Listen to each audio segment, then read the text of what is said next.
Assalamualaikum warahmatullahi wabarakatuh. Selamat datang kawan-kawan semua di channel Riam Biru. Terima kasih banyak untuk kawan-kawan yang sudah berkenan hadir di channel ini, dan pada kesempatan kali ini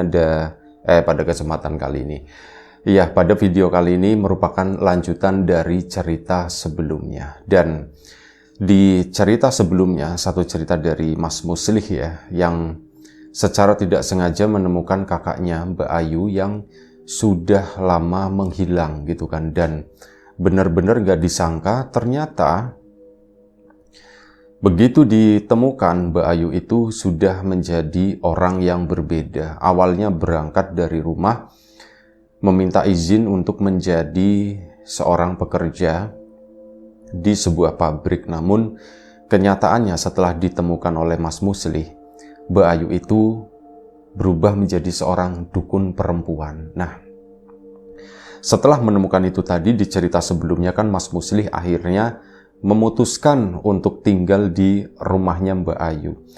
Banyak pertanyaan yang masih ditahan-tahan oleh Mas Muslih, termasuk itu tadi. Malam harinya kan dia memang mau istirahat dia. Ya sempat kepikiran tadi, kenapa ya Mbak Ayu itu saat di pasar berusaha berusaha menolak Mas Muslih lah, dengan yaitu tadi pura-pura nggak kenal kamu siapa dan sebagainya. Tapi setelah ya kepergok tangan itu ya, ada tanda lahir berupa tompel, Mbak Ayu pun nggak bisa berkilah lagi. Akhirnya ya mau nggak mau diterima juga si Mas Muslih tadi. Mungkin cerita sebenarnya mungkin akan lebih kompleks gitu, tapi yang diceritakan oleh Mas Muslih ya sesederhana itu. Dan malam harinya ini, setelah Mas Muslih tinggal di situ, tidur di tempatnya Mbak Ayu ya, yang katanya kakaknya tersebut malam ini bakalan begadang malam Jumat Kliwon. Karena capek seharian bekerja, menempuh perjalanan antar kota, Mas Muslih pun capek, bener-bener capek, dan plus ada perasaan tenang juga, aku udah menemukan Mbak Yuku. Akhirnya apa? Mas Muslih pun tertidur pulas lah waktu itu, sampai akhirnya tengah malam nih Mas Muslih itu terbangun. Ya dia kaget begitu terbangun, loh aku di mana gitu ya, karena dia tidur bukan di tempat tidurnya, ada kayak itulah kaget sementara gitu ya. Setelah dicerna, oh iya aku sekarang lagi di tempatnya Mbak Ayu. Nah, Mas Muslih pun akhirnya terbangun dari tidurnya tersebut. Mbak Ayu kemana ya? Ya ada pertanyaan seperti itu, ada rasa penasaran, Mbak Ayu kemana ya? Kok belum tidur? Waktu itu udah jam 12 lewat 10 menit.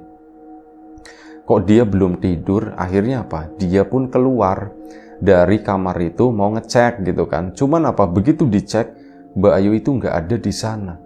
Loh, Mbak Ayu nggak ada di sini, tapi ada cap kaki. Cap kaki itu kaki basah ya, di keramik yang putih itu. Ini ada cap kaki kayak ke arah belakang situ, ke arah belakang rumah ke sana. Mas Muslih kan karena penasaran, di ruang tamu itu udah nggak ada apa-apa, cuman sisa-sisa itu kayak bekas ritual atau apa gitu, ada kembang-kembang dan sebagainya, ada sesajen-sesajen seperti itu.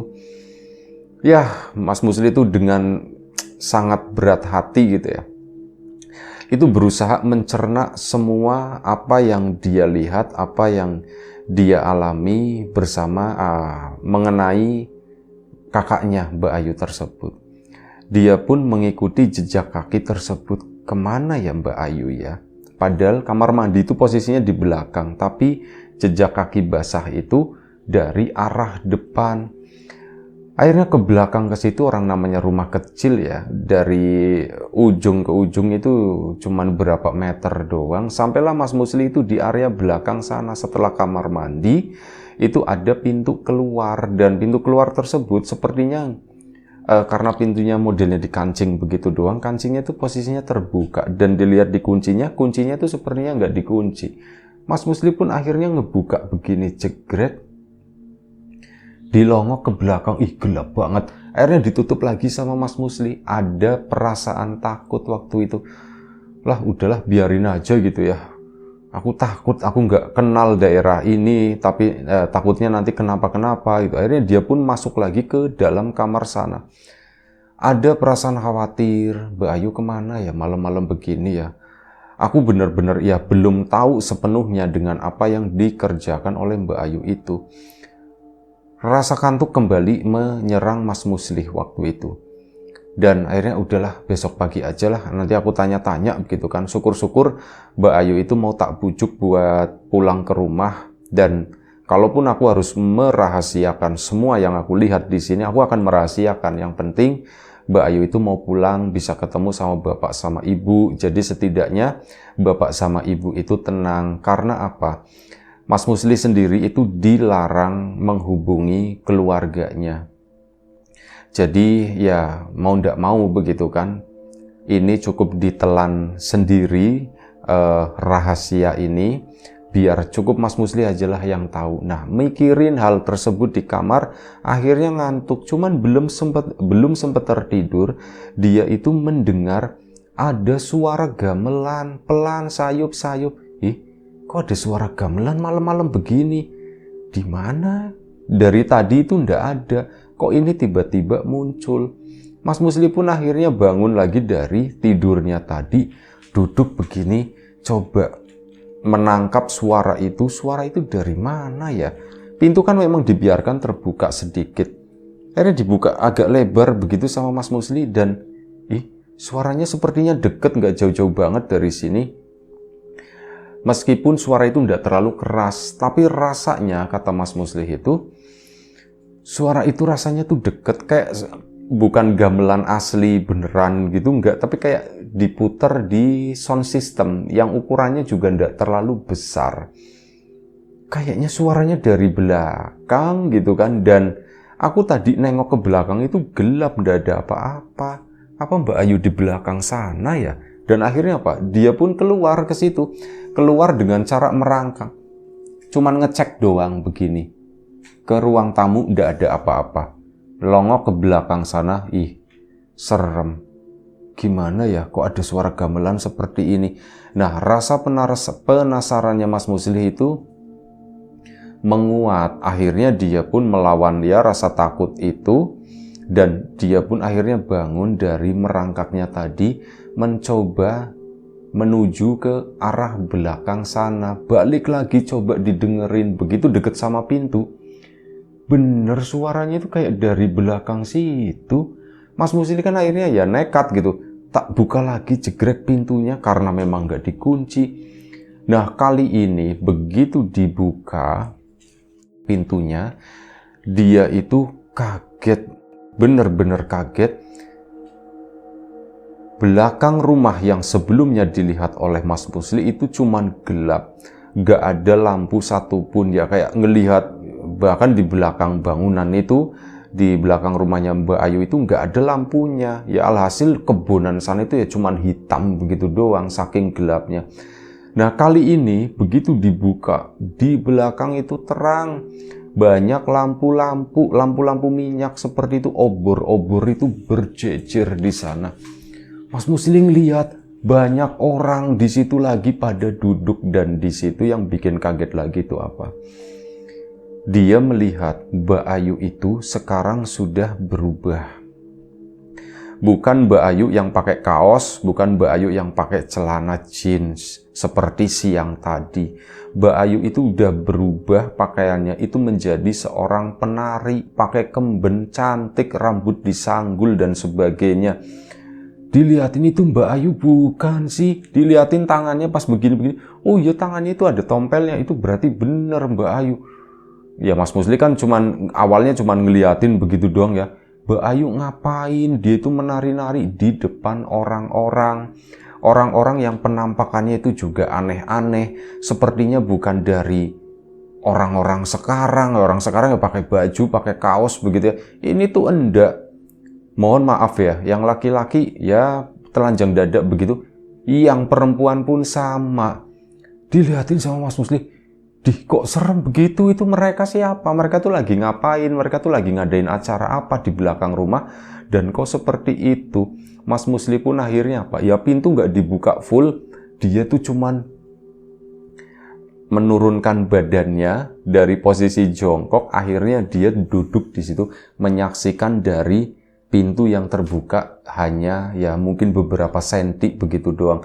Itu ngintip di situ, Mbak Ayu itu menari-nari di depan orang-orang tersebut. Dia itu jadi penarinya, dan beberapa dari mereka terlihat seperti ngelemparin sesuatu. Dan kalau yang dilihat sama Mas Musli, awalnya itu kayak semacam kertas, tapi pas dilihatin lagi itu kayak bunga-bunga. Ada yang lempar bunga mawar, ada yang lempar bunga melati, mungkin kenanga dan sebagainya. Pokoknya kembang-kembangan seperti itulah. Itu dilemparin kayak orang mungkin lagi nyawer gitu ya. Cuman Mbak Ayu di atas itu lagi nari itu memang nggak ada partnernya. Dia itu nari itu ya benar-benar sendiri di situ sambil muter-muter. Sesekali apa, Mbak Ayu itu ngelirik ke arahnya Mas Musli, tapi tahu Mas Musli pun dia memang juga nggak bisa ngomong apapun. Akhirnya cuman diem, cuman ngeliatin begitu doang.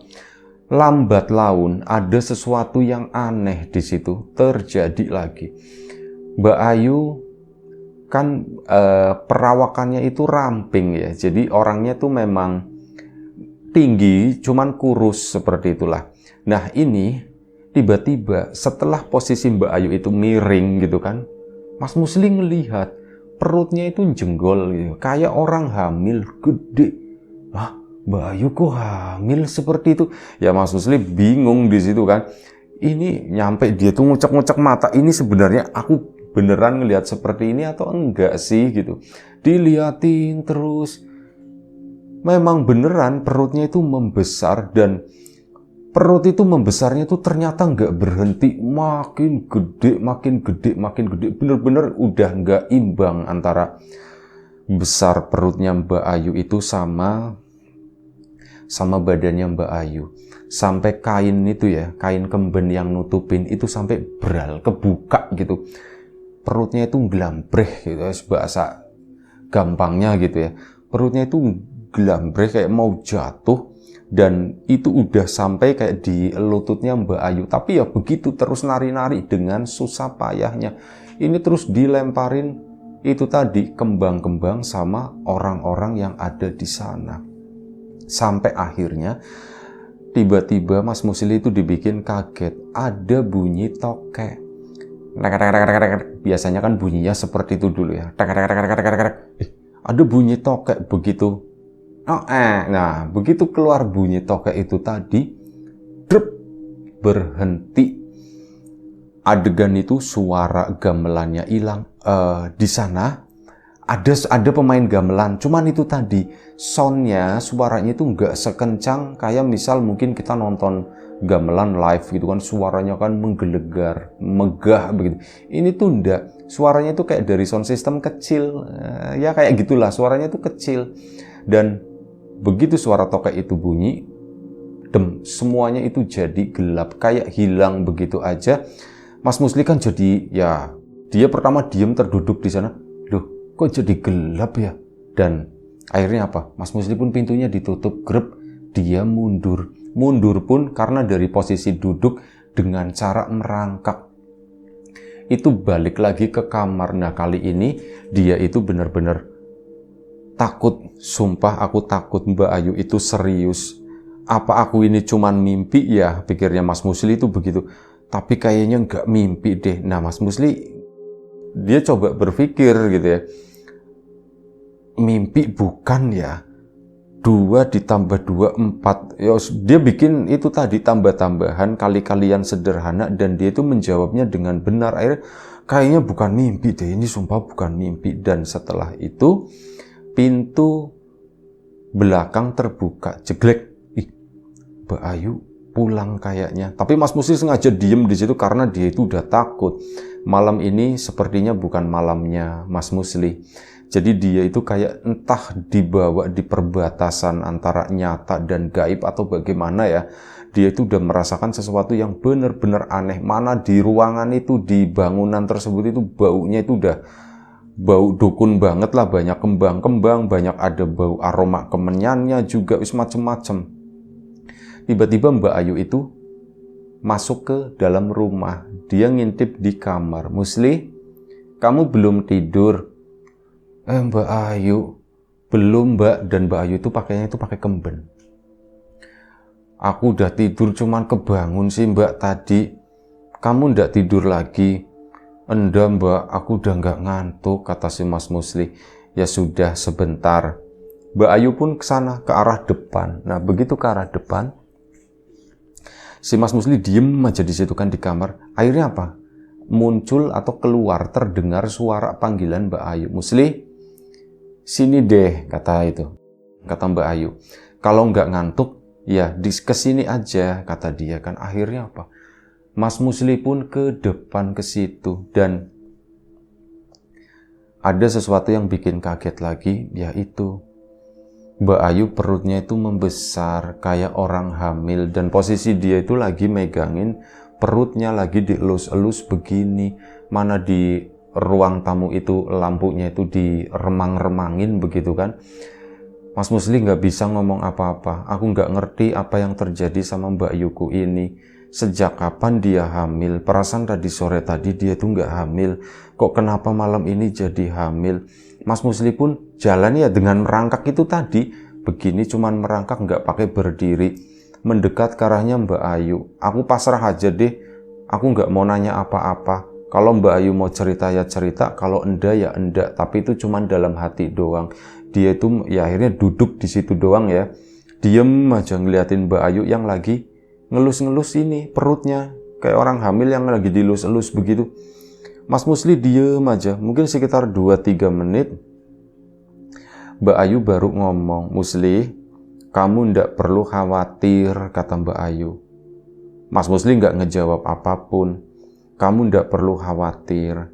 Mbak ini hamil cuman malam ini kok. Nanti besok pagi juga udah hilang, udah diambil lagi, katanya begitu. Mas Musli masih diem, Mbak Ayu pun diem. Diemnya Mas Musli itu berusaha mencerna omongannya Mbak Ayu dan coba merangkai pertanyaan-pertanyaan yang yaitu tadi yang mengganggu pikirannya, cuman nggak tahu cara ngeluarinnya itu bagaimana.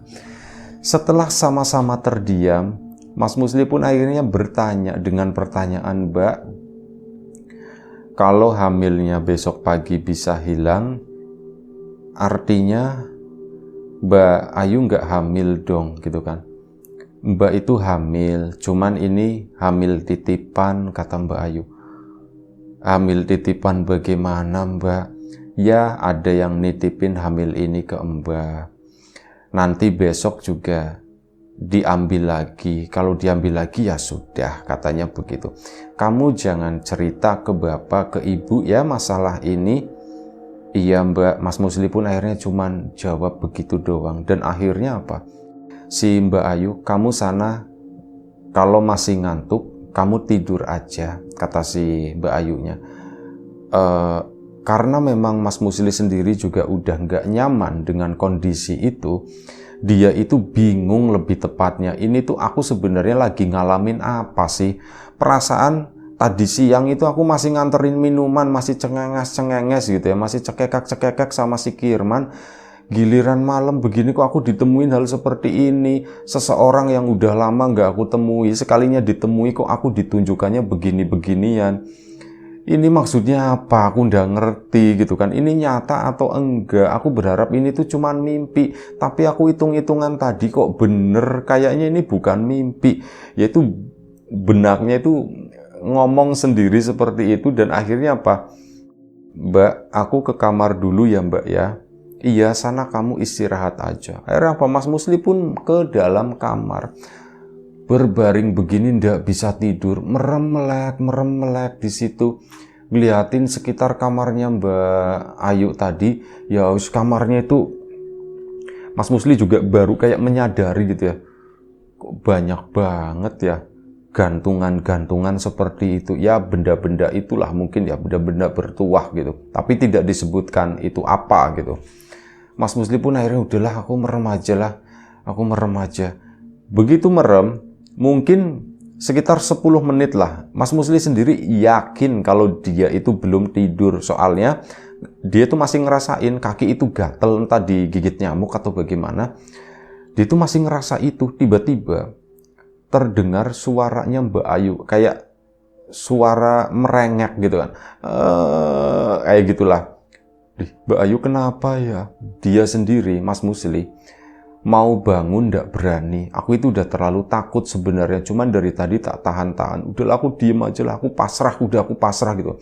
Itu Mbak Ayu suaranya itu makin keras. Dan Mas Musli itu baru nyadar. Kayaknya Mbak Ayu itu kayak lagi orang mau melahirkan. Dan di situ terdengar suara, ayo nduk, terus nduk, dorong nduk. Nah ini adegan suara-suara itu mirip kayak orang mau melahirkan. Mbak Ayunya juga udah merengek-rengek kesakitan seperti itu ya. Mbak Ayu mau ngelahirin. Bagaimana bisa? Siang itu nggak hamil, tahu-tahu malam-malam melentung begitu. Mana tadi di belakang perutnya gede banget sampai mau jatuh. Itu bayinya itu ada berapa? 10 atau gimana? Itu pikirannya si Mas Musli begitu. Dan akhirnya apa? Lagi-lagi karena penasaran, Mbak Ayunya itu udah setengah teriak-teriak gitu kan. Udah ngeden. Terus sama ada suara nenek-nenek itu. Entah nenek-nenek, entah ibu-ibu. Pokoknya suara seorang perempuan. Ayo nduk, terus nduk.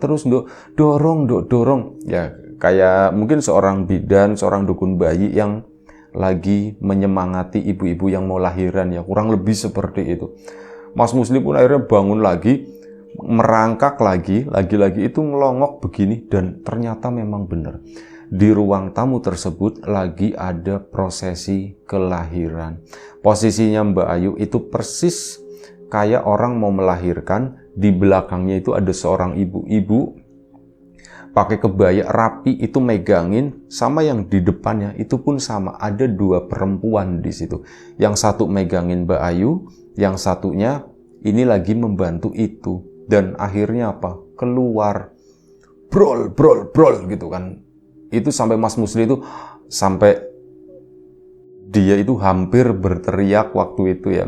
Cuman bisa dia tahan. Nah, keluarlah sesuatu dari Mbak Ayu tersebut. Dan yang keluar itu bukan bayi. Yang keluar itu kayak gelondongan. Gelondongan itu apa ya? Ya kayak lingkaran bola-bola ya lebih tepatnya. Itu kayak bola-bola daging begitu doang. Nggak ngebentuk bayi atau nggak ngebentuk manusia, nggak ngebentuk kucing atau apa. Itu nggak. Itu bener-bener kayak daging bulat. Kayak bola. Bolanya itu seukuran bola anak, bukan bolanya orang dewasa, itu kegedean gitu. Bola yang ya ukuran kecil gitu ya.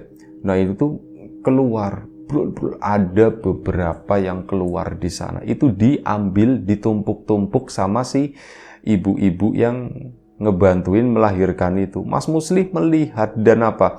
Saat lagi ngeliatin bola-bola daging tersebut, Mas Musli kan ngelirik ke arah si ibu-ibu yang ngebantuin ya. Ternyata apa? Dia itu bukannya fokus ke Mbak Ayunya.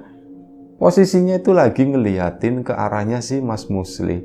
Ngeliatin cuman nyengir begitu doang. Dan mukanya itu nggak berubah sama sekali. Kayak dilihatin patung kata situ.